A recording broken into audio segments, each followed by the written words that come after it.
Hey everybody, how's it going? I'm Sethum, and in this video folks, I am going to show you everything you need to know about farming red gems. So this is a bit of a problem in Ark Aberration, and what I mean by that is the only place that you can farm red gems is down in the hazard area or biohazard area. Well, you will need a hazard suit. However, to get a hazard suit you need gas, and to get a gas collector you will need 20 red gems. So there is the conundrum. How do you get those first red gems to get the hazard suit to get into the radioactive biome where you can collect some more red gems? So I'm going to back up what I'm saying and show you exactly what I mean. So I'm going to search the hazard suit and see what the requirements are for the hazard suit, as everybody and every other video on YouTube seems to tell you to go down into the hazard area or radioactive area of Aberrtion. However, without a hazard suit you will not make it very far, and so therefore farming the red gems are next to impossible.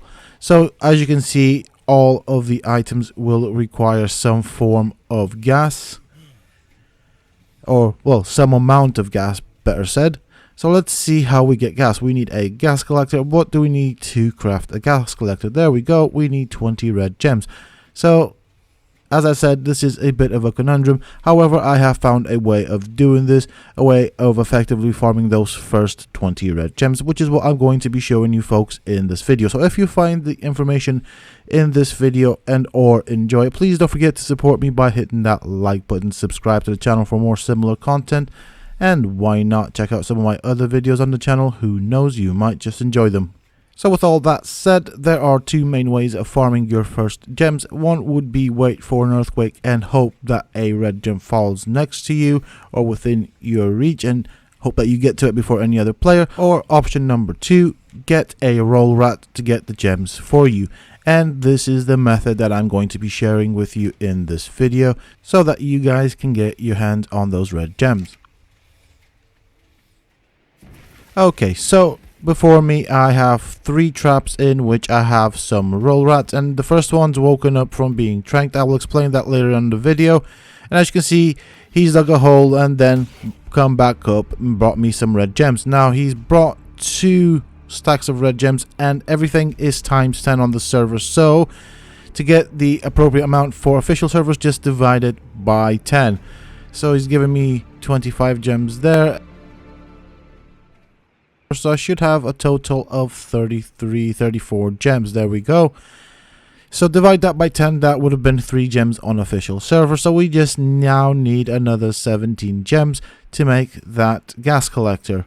Okay, so after you get your gems in this circumstance, the roll rat will not be very happy and he will want to try and kill you. Sometimes he will aggro on the cage. So the best way of dealing with this is just to simply knock him out. You can also try and move in and out of render distance to reset his aggro. However, this is a bit problematic because you probably won't have a very fast mount to do this on, and the roll rat might end up getting out the cage. So tranking him is just as good, especially if you're doing this solo.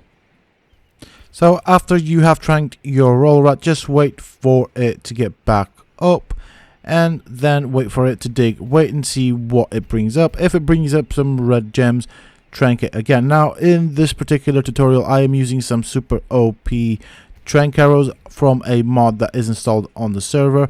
If you do use arrows on official servers, you might be able to use it twice before you end up killing the roll rat, and therefore need to go and get another one. So let's have a look. He's brought some red gems up here. You can also use trank darts if you want to, as they do more torpor and less damage. So feel free to use whichever method that suits your needs to get these first red gems.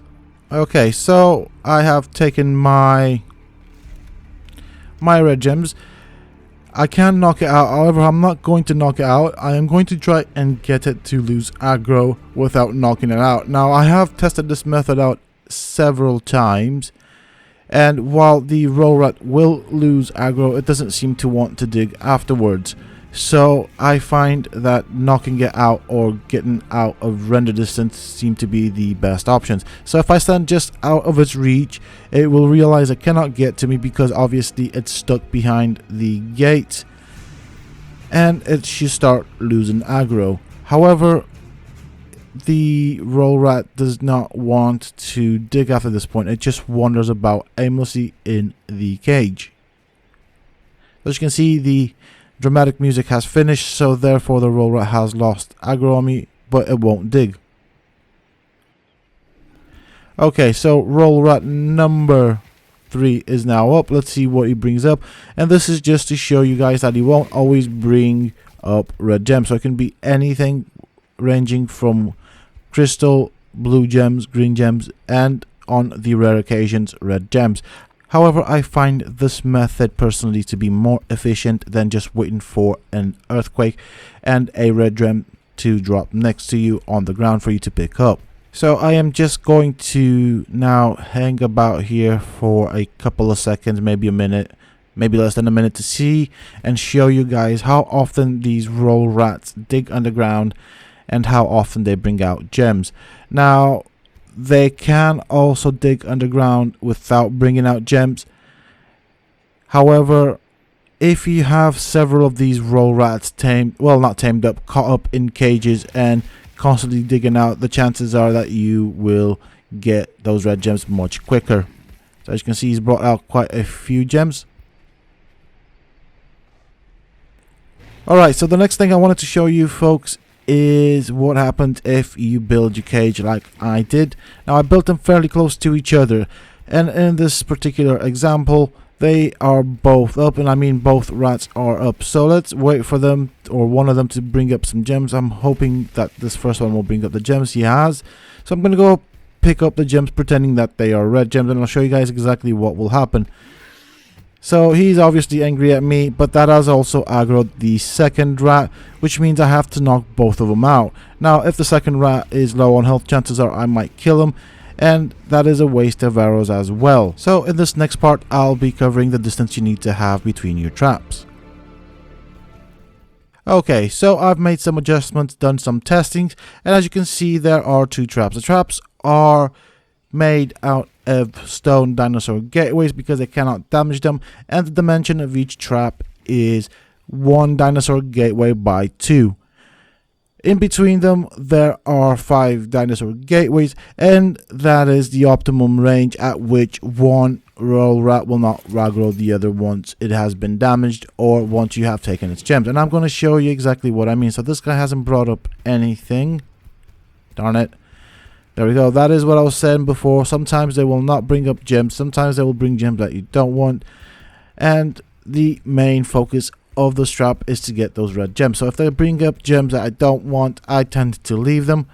So let's see. This guy might dig himself, or I'm going to wait for one of these guys to dig himself underground and bring out some gems. So this might take a couple of seconds. Come on.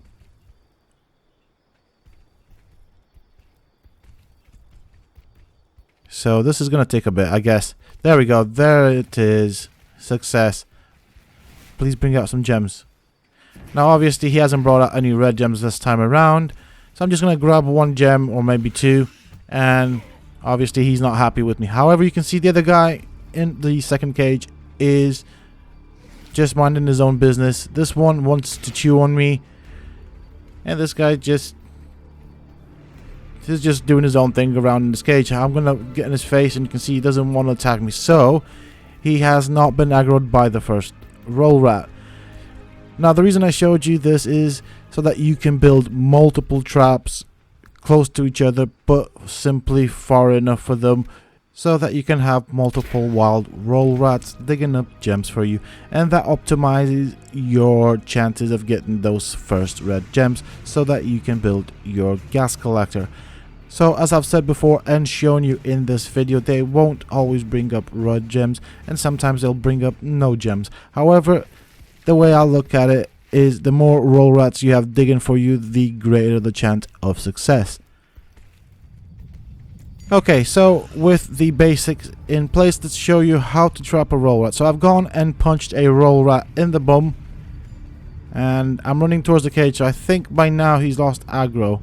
There we go. I'll need to go and re-aggro. Do bear in mind as you make your way close to the trap that these things do have a large turn radius, as you can see. And I'm gonna run into the trap. Now, it is important that you don't put up gateways because they will snag, or their hitboxes will snag onto the gateways. Once it's in, as you can see, it will then change aggro to the gate, so I'm fairly safe. I don't need any bear traps or any of that nonsense, as it's already changed aggro. I can always put gates from here. So as I said before, do not fully close your trap with gateways. Leave one opening which you will kite the roll rat through. Once you put the gateway up, because of its hitbox, it will not be able to get back out. However, if you do put up the gateway all the way around, it won't be able to get in the trap. And as you can see in this video, the roll rat has changed its attention from me to the trap made out of dinosaur gateways, which actually works in my benefit. Now, I found that this tends to happen quite often, and so therefore there isn't any need for bear traps or other such things. Once you've trapped the roll rat, knock it out and then wait for it to get back up, and it'll do its own thing. Okay, so as this is a video dedicated to getting red gems, I am going to also show you how to get the red gems from the red biome, or from the hazard biome, whatever this is called. I don't quite know what name it has. Anyways, I'm going to show you my position on the map. So I'm going to be using a rock drake to make this quick, as I don't want this video to be much longer than need be. Here are my locations on the map, and there are my GPS coordinates. Here you will find a path that takes you all the way down to the bottom of the red biome, or the biohazard biome, or the radioactive biome, whatever it's called. On the way you may find several crystals, you may not. It depends if people have farmed them. I have found crystals here and there now and again. However, I'm going to show you this path under the assumption that you don't have a rock drake to get down there, because you just got your hazard suit. So just follow this path all the way down to the bottom. Alright, so once you have reached the bottom, you should find yourself not far from where I am currently located. And I did cut out the journey down that path just to keep this video as sweet and short as possible. And not far from my location, there are some red gems. However, if you don't find them because someone else has farmed them, or they're not there for whatever reason, do not panic yourself, as the entire floor of this biome is littered in red gems. I do recommend you bring a glow pet and several hazard suits, as you may need them, as a path back might take you a long while. And as mentioned before, everything that you see me getting on this video in terms of numbers and resources, divide that by 10, and that is what you would probably get on a normal day on official servers. And finally, I recommend that you bring with you, or you come down here with a very sturdy mount, as you will have to fight a lot of rock drakes as well as other things. And also consider the fact that you will need to get away from reapers mighty fast. And the mount that I personally recommend for this task is a Carcanos. Also, while I am here, might as well give you this next piece of advice. Whatever you do, stay out of the purple water, as it will damage your hazard suit really quick. Also, if you find yourself in that water and you are in there for long enough, it will also kill your glow pet, which will in turn mean that Nameless will spawn on top of you, and it is a mighty long trek all the way to the top.